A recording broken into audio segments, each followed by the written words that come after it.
Okay. All right. So let's talk about it. All right. Do people that buy dogs live in them? No. So that must mean they like to buy lots of dogs, right? And if they like to buy lots of dogs, all you have to do is what?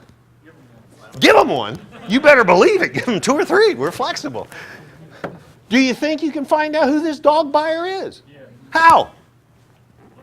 Look him up how? Look him up how? Seriously. Going down to the tax records. Going down to gsccca.org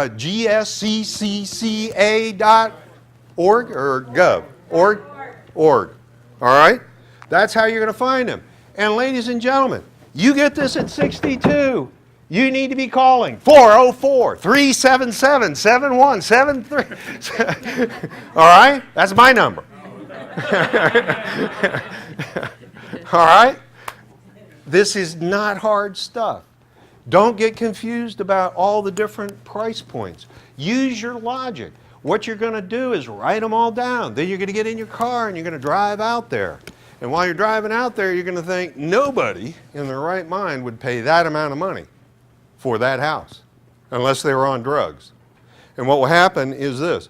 You're going to be able to see intuitively. You're going to have to trust your subconscious in order to do this. This is an art. The after repair value is an art. I could give you all the same thing and there would be 7 or 8 different values. It's just because. And I don't worry about that. All right, Art, you got a question? To get the comps, to get a house that's comparable in size, bedroom count, and the most recent, you have to get, in many cases, you have to get further away from where the subject house is. And it might be an entirely different neighborhood. Okay. So when we talk about how far out, we use this rule right here. If we're in the inner city and we're in a lot of subdivisions, and the subdivisions are over about 10 years of age, we can do 0.3, 0.5, 0.7. If we're out in the country, if we're out in Alpharetta, or we happen to be out in Lumpkin County, or we happen to be out in Douglasville someplace, we're going to have to go 2 miles out. But I am afraid of those comps, I will tell you that, and I will walk softly before I make the actual transaction. I'll make the offer, but consummating the transaction is a different story. All right, right here, we want to be within 6 months of the back. That's the perfect world. Sometimes the perfect world doesn't work because of what Art just brought up. It's difficult. Nothing is moving. So what happens is that I will go out to a year. I am not going to go back 2 years. Even though the economy is starting to level out, I'm excited by that, but I'm not really excited. So instead of putting it under contract where I'm going to buy it as a wholesaler, I'm going to tell the owner that, how about this? I am not going to put this in my portfolio. However, I happen to know many different investors that would love to have this house in their portfolio. So how about this? I will take an agreement with you now that if I hit your price,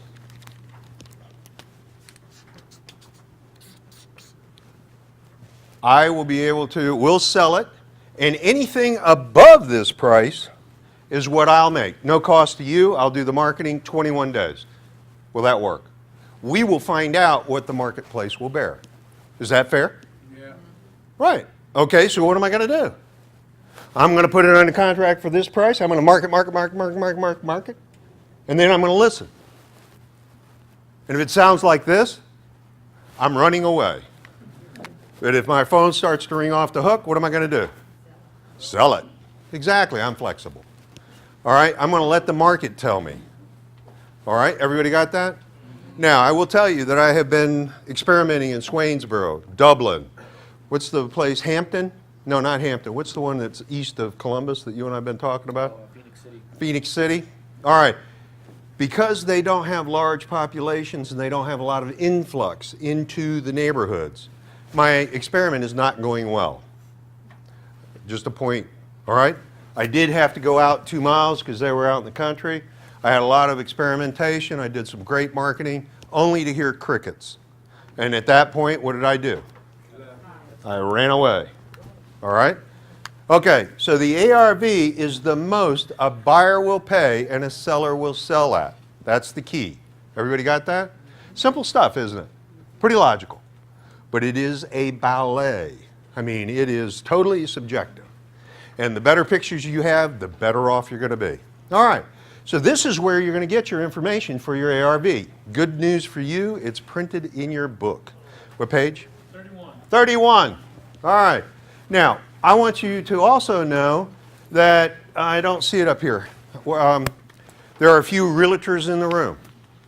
What you want to do is talk to them and get on a program called Listing Book. Listing Book sucks everything out of FMLS. FMLS is the way of the truth and the light.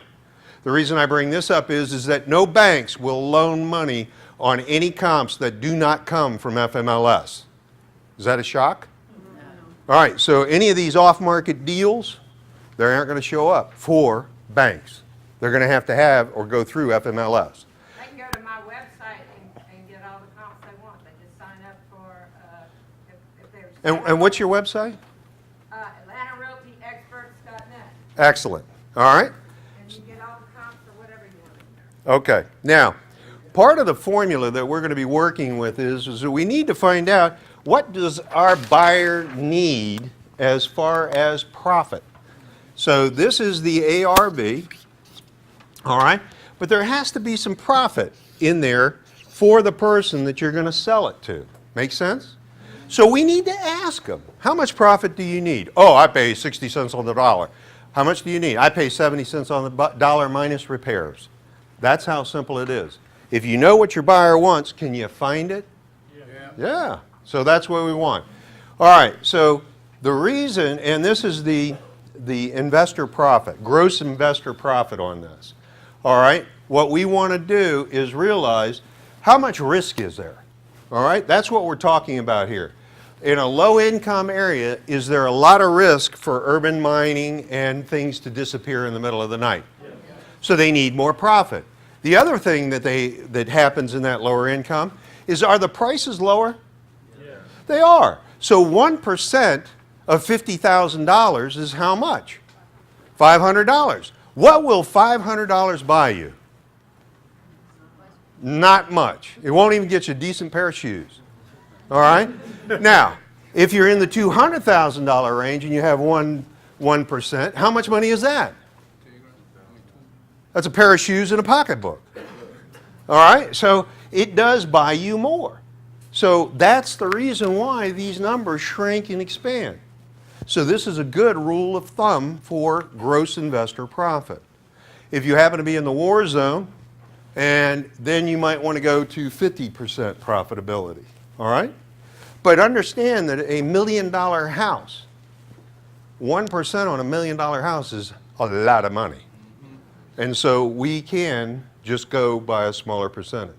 Everybody got that? Simple stuff, isn't it? But where do we figure this out? You want to know what your customer needs. So that's you ask them. But the other part about it, do you now have a rule of thumb that is going to support you when you go out here and start making these offers? Yes. Excellent. You do. It's right there. All right. So what we want to do is we want to realize that we're not buying the house. We're simply wholesaling it to somebody else that's going to step into our shoes and take over our position so we get paid. That's it. Make sense? Yeah. All right. So what we want to do is go through the formula. All right, we've got a moderate neighborhood. All right, moderate neighborhood. What is the discount on the moderate neighborhood? It's 70 cents on the dollar. Perfect. So if we have a $100,000 house and we multiply it times 0.7, what is the magic number for those of you that are math majors in the room? 70,000. All right. Have you made any profit yet? No. Oh. Is that important to make profit? Yeah. Right. You need to pay yourself first. Is that a good rule? Yeah. Excellent. How much money should you get paid?